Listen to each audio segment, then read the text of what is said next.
This is the Horse Radio Network. This is episode 145 of the Dressage Radio Show.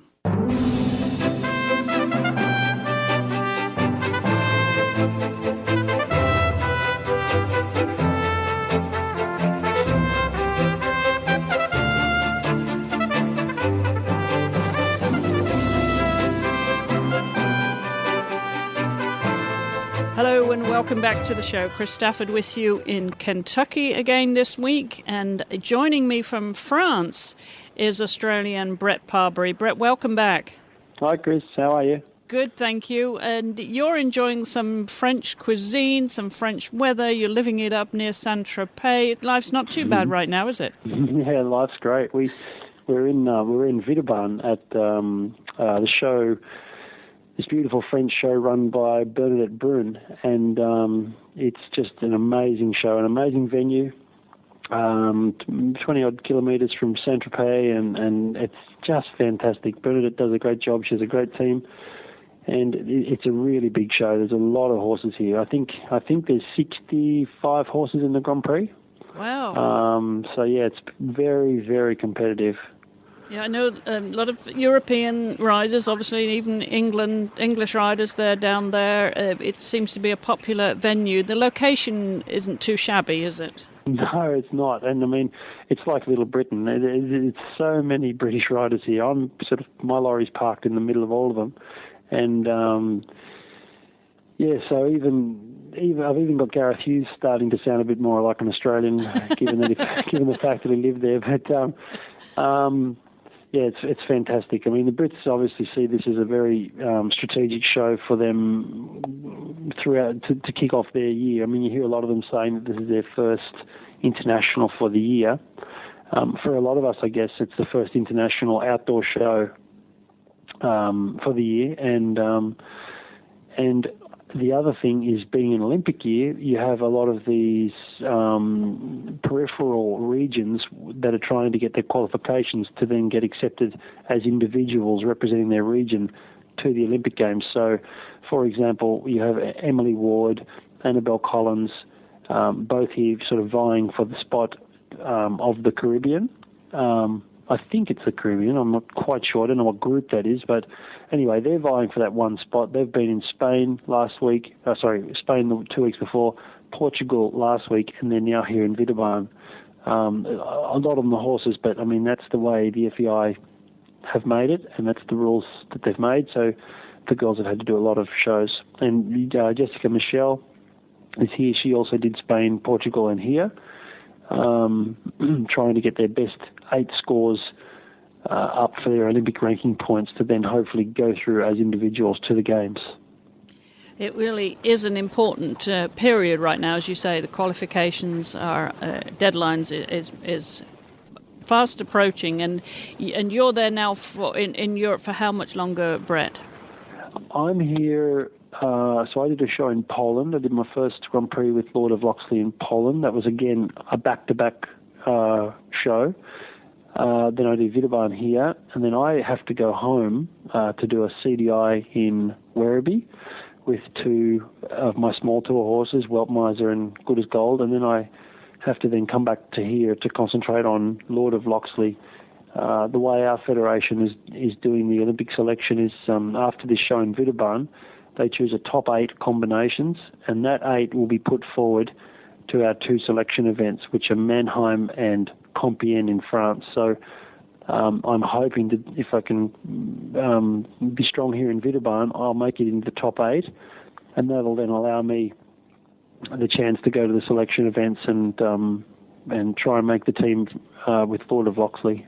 That would be wonderful. And you have to remind everyone, Brett, why you've had Lord of Loxley and where you've had him based now for some time in Europe, haven't you? Yeah, we decided to when we bought Lord of Loxley in March 2010, the wonderful owner, Clyde Wonderwald, that owns him, we had long discussions about this, and we decided that with travel back and forth to Australia, not only being an expensive exercise, but, you know, there are health risks involved with travel. It was best to leave him in Europe And we have the benefit that the second rider in this program is Edward Gale. So when I say second rider, that's a bit of a jibe at Edward. But I always joke saying, "Oh, gee, I'm lucky, I've got a second rider like you." But anyways, a backup jockey. It's a bit of a joke, but yeah. But at the end of the day, Edward and Nicole have given me the opportunity to be based from their stables again.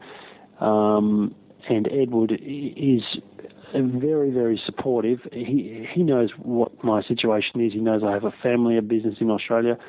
Last week I was in England teaching our Australian eventing team. So Edward just rides the horse in between, and then when I'm there, he then helps me with the horse. So I could not have a better scenario for this, except for the fact that Lord of Loxley is very, very green at Grand Prix. He did his first Grand Prix in Poland, and this is his second Grand Prix outing. So unfortunately, we can't fast track experience, and Edward Gale, Brett Parbury doesn't. You just can't fast track experience. No, you sure can't. And we talked about the geographical challenge as well. Someone who's going to talk about that on this week's show is your friend Mary Seefried. She's going to be joining us here shortly. As an FEIO judge or 5-star judge, I managed to catch up with her a few days ago to hear about those challenges that they face down under, and it's the same for everyone, I guess. But it does depend on your resources as to whether you can take advantage of the experience in the Northern Hemisphere, and you're in that fortunate position, Brett. Yeah, I'm very well supported by Clive Wonderwald and my family, my wife Mel, and her family, and my side of the family. They absolutely give me all the support I need to do this. It's not ideal. It's not an ideal scenario at all, and I'd like to have it another way, but to do it the way we do it, this is the only way we can do it. But it'll be interesting to see what Mary says, because she travels a lot, and she's one of the most sought-after judges in the world, and also a very giving person. So she's around the world all the time. Her and Susie Hoovenars I'd like to see their frequent flyer points. I'm sure they've got a few. Yeah. Sorry, I just had a French guy walk in the office here. But that's about the way it goes when you live down under and try to sort of mix it with the big guys in Europe. Well, that's right, and you've got to be exposed to that level of competition, haven't you, to improve your own game. Well, let's hear from Mary about what it's like to be an FEI judge down under, and the challenges that she faces, but the experience that she clearly has gathered in her career. Well, Mary, welcome to the show. Nice to have you joining me from Brisbane in Eastern Australia. Yes, it's quite warm this morning. We live in a subtropical climate here. I think it's already about 22, 23 degrees. Well, that's very nice and comfortable for a lot of people in the Northern Hemisphere who are still shivering a little bit, I think, in March. Yeah. Well, I wanted to catch up with you, Mary, because the sport of dressage is really emerging down under, thanks to some wonderful ambassadors you have. But I wanted to get the dressage judge's perspective. Now, you've been a FEI dressage 5-star judge now for a number of years. So let's begin a little bit with your background, so people that haven't heard of Mary Seefried will be familiar with how you got into the sport and what made you take up judging. Well, I got into sport as a rider, basically. I come from a riding family. Both my sisters were show jumpers, and I did a little bit of eventing when I started off. But in the end, it was the intellectual challenge also of dressage, which really got to me. And perhaps I was a little bit too nervous to jump those really big jumps. So, and especially when I got married and had a family, dressage seemed to be the way to go for me, because it was something I could practice at home. I must say, when I was in the sport, it wasn't certainly at the standard it is now. Eventually, I got very busy with my professional life, because I have just retired on Friday from my professional life, and I really didn't have too much time to compete and train 2 horses. So I decided to put that aside as being something I'd get back to sometime in my life, and then went into helping with the administration of the sport. So I've been on various national and state committees in Australia, and also had some wonderful opportunities, I must say. Some of you might remember Nick Williams from England. He was the one who encouraged me and said, come on, you should try and become an FEI judge. And fortunately, Australia supported me at that time, and so I went overseas and did all of my examinations overseas, and then was fortunate enough to get onto the FEI Dressage Committee, which gave me an opportunity to understand the sport a lot more from the international perspective. And just before the Sydney Olympics in the late 1990s, I was made an O-level, now 5-star judge, and judged the Sydney Olympics. And since then, I've done various world championships, World Equestrian Games. I'm particularly interested in Southeast Asia and the development of the sport here, so I've done the Asian Games and Southeast Championships, etc. But I'm still very involved in judging in my home country as well.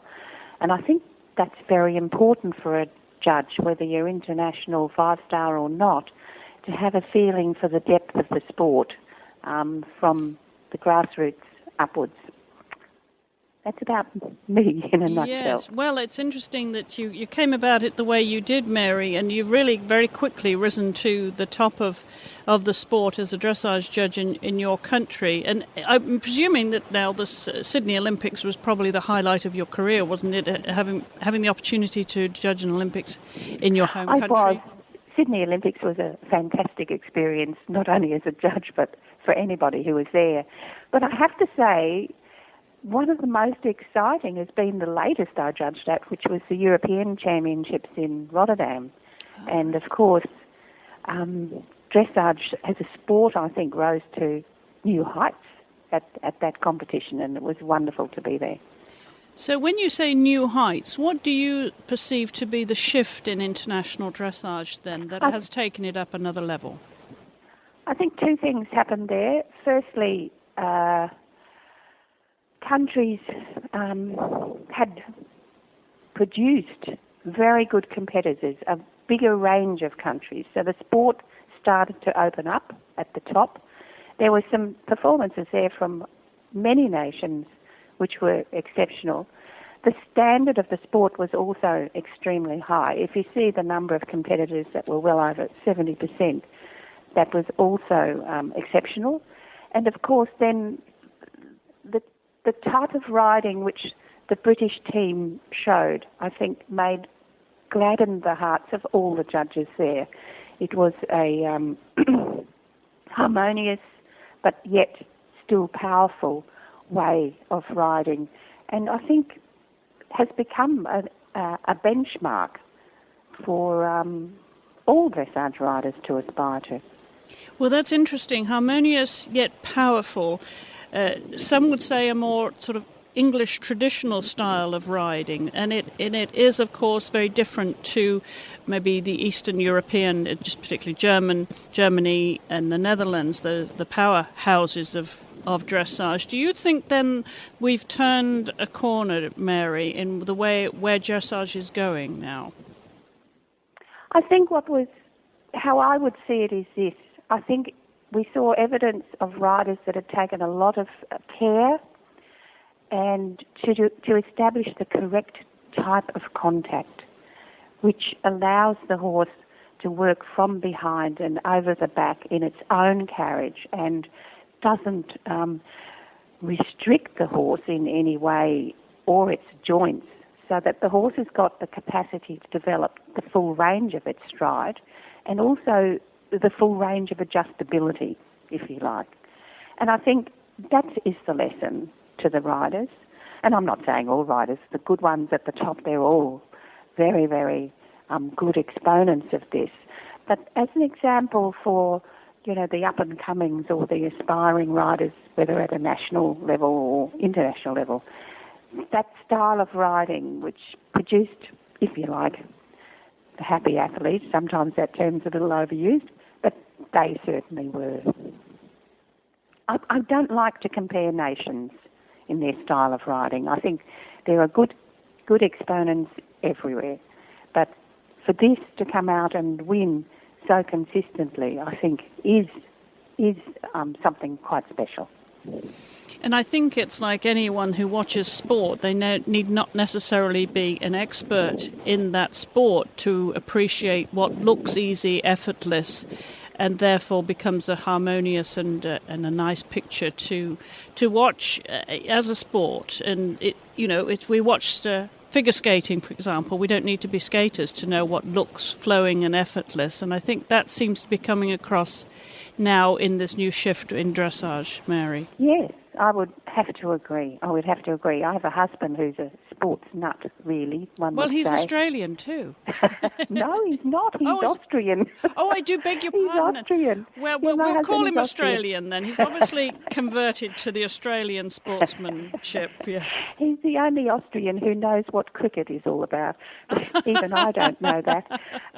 But he's not a horse person by nature, and he watches the top dressage, and he understands the top, not the various small details which the dressage judges have to look at, but he knows what's good, if you know what I mean. Yes, it just looks good. Well, let's talk about the sport then in Australia, and during the course of your career as a judge, the changes that you've seen now in the rising standards, not least of all because of the expertise that the riders are harvesting when they go to Europe and then bring it back home. Yes, I've seen over the many years that I've judged in Australia, now is an exciting time. And I think it's also exciting at the Reece and George, the small tour level. We're beginning, and the young riders, we're beginning to see more understanding by the riders of what they want to achieve, maybe setting the right level of goals, and the knowledge which is brought back into Australia from riders, and there have been quite a few now, who've spent their time overseas and come back and coached or become their state coaches. I know Mary Hannah has been a state coach in Victoria for some time, and Brett certainly does his bit, and Ricky McMillan coaches all over Australia. That's very important, and I guess that every nation understands, and especially maybe North America, it takes some years for that to flow through. It's not something that's instant, and people need to go and travel to competitions, and then everybody's looking at each other and so on. So, and they talk to each other as well. I think all of that process is now starting to produce some real results. Yeah. Well, one of your major challenges, of course, for any rider in Australia is the geographical distances that you have to cross to participate in real competition. And it's all about competition, isn't it, to improve the competitor? Yes, it is. There's always somebody who can be a good rider, but this is a competitive sport, and a lot of the competition is won or lost on the actual mental capacity of the rider to be able to be calm but focused, ready, and not be too overwhelmed by the situation, because it's a bit different. Riding at home, things come up beautifully in your timing, but in the dressage arena itself, those corners can come up pretty quickly, and you have to be ready and very prepared, and riding under a lot of pressure too, where there's a large audience, a knowledgeable audience, and a lot of crowd participation, if you like, is important for not only the rider but also the horse to become confident to still be able to relax and compete and focus on their rider in this circumstance. Now, you mentioned some of the riders. You have a handful of riders that have excelled internationally, Mary, Australian riders, that is. Do you think that it is their successes, maybe at Sydney, maybe, of course, at WEG at 2010, but is it those performances that are inspiring so many young people to come into the sport? Where do you see that coming from? Oh, yes, I do. I think Kentucky was a highlight. I think the team did extremely well under difficult circumstances because the horses which travelled from Australia had a dreadful journey to get to the United States. I think Rachel was very happy to have a horse still under her by the time she got into the Grand Prix. Of course, they become the stars, if you like, and the magazines here and the general equestrian press is very supportive of them. And we also have a wonderful competition here in Australia, which is growing, and it's the biggest dressage competition there is. And it's a competition which is held between schools from what we call primary and secondary schools. And the single biggest dressage event held anywhere is probably the state championships in each state for that competition. Well, those kids are already being exposed to the press and who, they've picked out their idols and, Brett's a bit of a star and everybody wants his signature and, those sorts of things. So all of that just pulls the sport along with it. Now, is that pool of young riders, Mary, is it coming up through the Pony Club, through the scholastic systems, through maybe self-sufficient riders, that is, those that are privileged to have the funds to progress in the sport, or is it people that are working their way up by being a groom, a working student, and just taking the opportunities to be based with a top rider? It's a bit of both. I guess the inter-school competitions has brought a lot of people into the sport who've not necessarily owned a horse before, but it allows a child to participate in a team sport and get something back, like what we call school colours or whatever, if they're successful. And when I see that, they are definitely a mixture of horsey families or people who are just being introduced to the sport. So that brings along a whole, if you like, strength with it, which impacts on coaches and people breeding horses and all sorts of things. And then I guess at a certain age, and it may be when kids leave high school, they decide, well, which way am I going to go? Am I going to stick with this sport? And if they are going to stick with the sport, then they need to make a decision to either participate in some work or so on, which allows them to pay for themselves, if you like, on their way through. And also many are taking up positions as grooms, helpers. They might only do that for 1 or 2 years, or we also have what's called a gap year here, which is the year between high school and university. A lot of kids just take off during that year, and many of them go overseas, and they're based all over the place in several countries in Europe. Even some will go to the United States. The biggest thing for us here is to try and make the right contacts for those people who show some natural talent and commitment to the sport. Now, as a judge, Mary, are you finding that there are more people that are ready to come into the world of judging and follow you and the career path that you've taken? Have you been an inspiration for dressage judges that you've noticed? Oh, well, I hope I've been an inspiration, but in Australia, I'm chair of the National Dressage Judges Committee here, and I guess along with helpers, of course, started I think it's a very good system for us to educate and accredit judges here, and it's actually part of our overall Australian Sports Commission scheme. We're actually an accredited course with them. And I guess we want to bring people along into the judging world at a younger age. We want to encourage good riders to take up judging as well once they are deciding to reduce their commitment to their sport. I think, yes, we have a very strong pool of judges here, and I hope we educate them as best we can. Mm. So what's next for Mary Seefried? Where are you travelling this year, Mary? Well, this year I'm going to the United States, and I'm just trying to think where I am going. And, of course, I am coming to London. I'm not on the ground jury for London, but I'm on the appeals committee for London. So I will be there, and I will be watching. And maybe that's the most enjoyable seat in the House.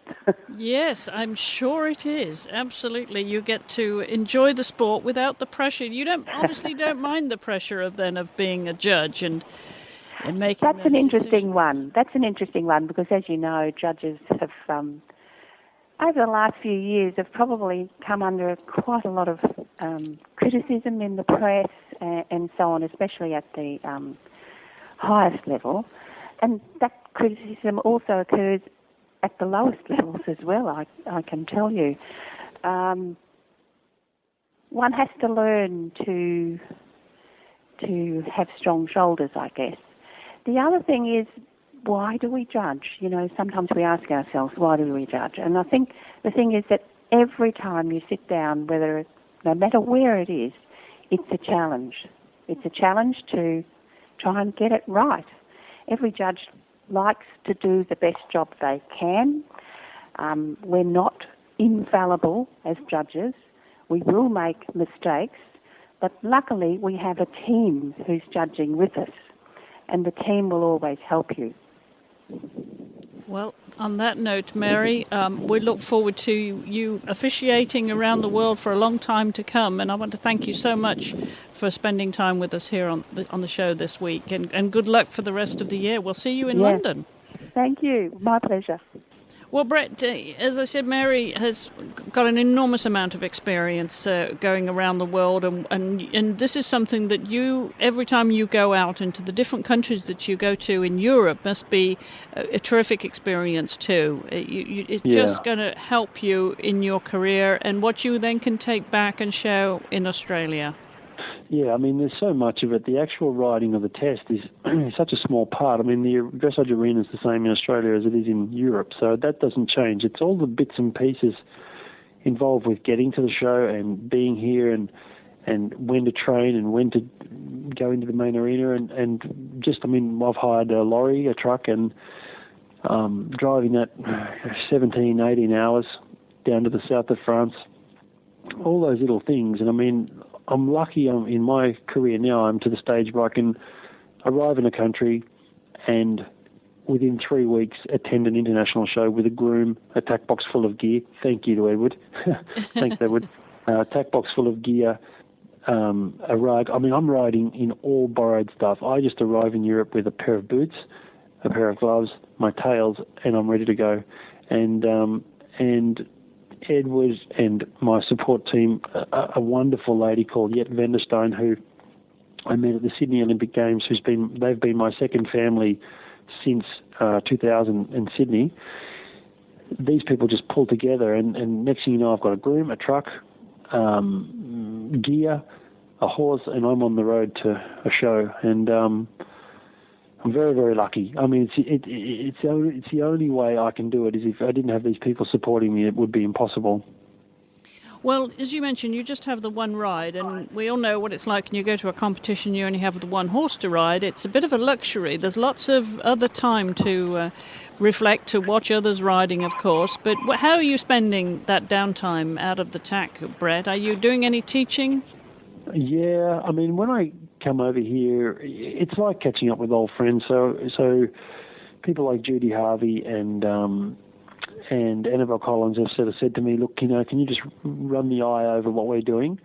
These are people I've known for a long time, and when we get to the show like this, they like a little fresh injection of information, and I don't want to interfere too much. I just give them sort of, they ride their own system, and I just tell them what I see, and yeah, so you can pick up a little bit of work. I mean, I've got the Australian eventing team on my schedule to try and improve their dressage going forward to London. a lot of my time is spent over in England. So I'm, for example, between Vidarbhan shows, I must travel back to England to attend an eventing clinic. I was in England last week, or 2 weeks ago, and I have to sort of keep my eye on their role as well, and my other role, which is the coaching role for the eventing team. So, which is, as I've said to you before on the program, that's a direction I'd like to go with my career, is into this sort of high-level coaching. And but my career of riding is not over yet, so I'm still holding on to that as well. So I'm trying to juggle 2 balls at once. It's hard, but it's also good. I like it that way. I like to be busy, and it's good. So you're jetting around from Poland to France to England and back, and so when do you actually go back to Australia, Brett? And you said you have to ride some small tour horses down there? Yeah, I leave here on the 6th. We drive out of France here on the 4th of March, and I fly out on the 6th of March, and I get home on the 7th, and then I do a couple of clinics around and about Australia, and then I have to be in Werribee, I think, 3rd week of March. I think it is 3rd week of March, and then I have an eventing clinic in the 4th week of March, and I have to be back here to do a stay-in show in Holland with Lord of Loxley start of April, and then I'll then look forward. If I'm in that top 8, I'll then look forward to setting up a bit of a plan going to Mannheim, which is in the 1st week of May. So I'm thinking my plan might be a Dutch national show, in preference to, say, Hagen or one of those bigger internationals. I think I would go to a national show, train a little bit of what I need to do, and then go to Mannheim from there. Well, that's quite a spring and summer schedule, isn't it? Yeah, it's busy. It certainly is, and a few air miles along the way. Yeah, I could do without the travel, I must say. That bit I could do without. I like to be busy, but sitting in aeroplanes doesn't really do much for me. But it's great to get home and see everybody, and I've got a wonderful team of staff and a wonderful team of horses, and of course a wonderful wife that backs me up through all of this. So I have to get back there and support them as well, and hopefully my wife will be able to go to a show as well, and I'll be able to go along as her support. Oh, that would be great. Now, presuming you use modern technology to stay in touch with the folks back home, do you, while you're on the road? No, technology and I don't get along. I always joke, I have this magnetic force around me when as soon as I go near something, it doesn't work. Like, we've had Skype and it doesn't work and all these things, so we just resort to telephone now. Oh, do you? Yeah. There's that wonderful thing, if you have an iPhone, it is FaceTime, that you can be watching each other while you're talking to each other on your iPhone. So okay. Lots of tools there. These things, I mean, I'm hopeless with technology. I feel I have no sort of knowledge of it at all. So you're not one of these people that collects apps then and plays with the apps when they're not riding? No. As soon as you mention app, my brain switches off. Well, I do want to tell everybody, Brett, I love these apps, and we get lots of recommendations here, and we find apps where you can listen to the Dressage radio show, and a new one came to my attention recently. That's called Podcaster. So apart from hallway feeds and Instacast, you can also use Podcaster, and that will automatically download the latest episodes of the shows that you subscribe to here on the Horse Radio Network, and lots of other podcasts from around the world too. So check that one out. I'm liking that one right now. Podcaster. Sounds very good. It's a good way to listen to them on the go, Yeah, I mean, the show, and it gives people a chance to listen and meet the personalities in the sport. It's wonderful. It is, and these podcasts, the apps also give me the chance to listen to the radio around the world. And one of the things I've been able to catch up with is the cricket from the English Test. Not English Test; it's One Day Internationals right now. Anybody who knows me will know that I love cricket, and I've been able to listen to it live from Dubai, England versus Pakistan. So I'm a happy camper, Brett, if I can listen to my cricket as well. What more? Oh, lovely. Actually, funny you mentioned cricket. I've been talking to. I'm hopefully going to get this organised where one of the musicians from the rock band 10cc is going to be working with me on my new freestyle with Lord of Loxley, and they sung that famous song stating that they don't like cricket. You know the song? Oh, I don't know that. They don't. They don't like cricket. You must know it. Oh yeah. no! I don't like cricket. Oh yes, I know that one. Yes. Yeah, I can't think of the name of it, but I know that part because it's part of the Australian. I don't like cricket. That's right. The advertising campaign for the cricket in Australia. Anyway, 10cc are actually one of the band members of there. He's very, very keen to work with me on a freestyle for Lord of Loxley, so I'm very excited by that. Oh, that's really fun. Yeah, that I think is a great fun part of what you're doing when you get to that level and you need a freestyle program, is actually devising that for your horse and finding the music to work. That's a lot of fun. Yeah. I mean, you've got to have a twist nowadays. You just can't roll up with, okay, you can roll up with nice music, but it's nice to have a twist and a story behind your cur, and those sorts of things really add to the flavour of your performance, I think. You know, when you've really got someone who's a famous musician, and yes, you've got to have an edge, and the story, and the music has to tell the story that has to fit your horse, doesn't it? Yes, yeah. And it has to all weave together into a performance.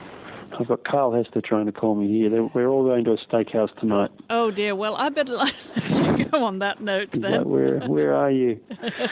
We'll tell Carl hi from us, from me. I saw him in Wellington, when he was down there for the Masters. Okay, yeah, he did a good job there. Yep, and he was on the show there, so always. He always does a good job. I mean, it shouldn't be surprising to say he does a good job. That guy is one of the best riders of all time, and absolutely fantastic. He's a character, and he's here with 3 or 4 horses or something, and he's just fantastic to watch. And he's a lot of fun to party with too. Yeah, that's right. Yeah.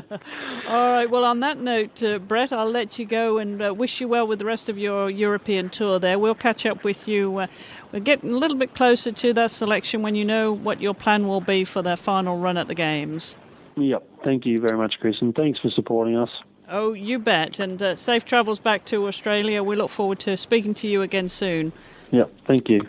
Well, that just about wraps it up for this week. Don't forget our show notes are over at dressageradio.com, and you can join us on our Facebook fan page as well and leave your comments there. And if you want to send any messages to Brett and wish him well while he's on tour there, you can do that by posting them on our Facebook fan page, and I will always pass those messages along to him.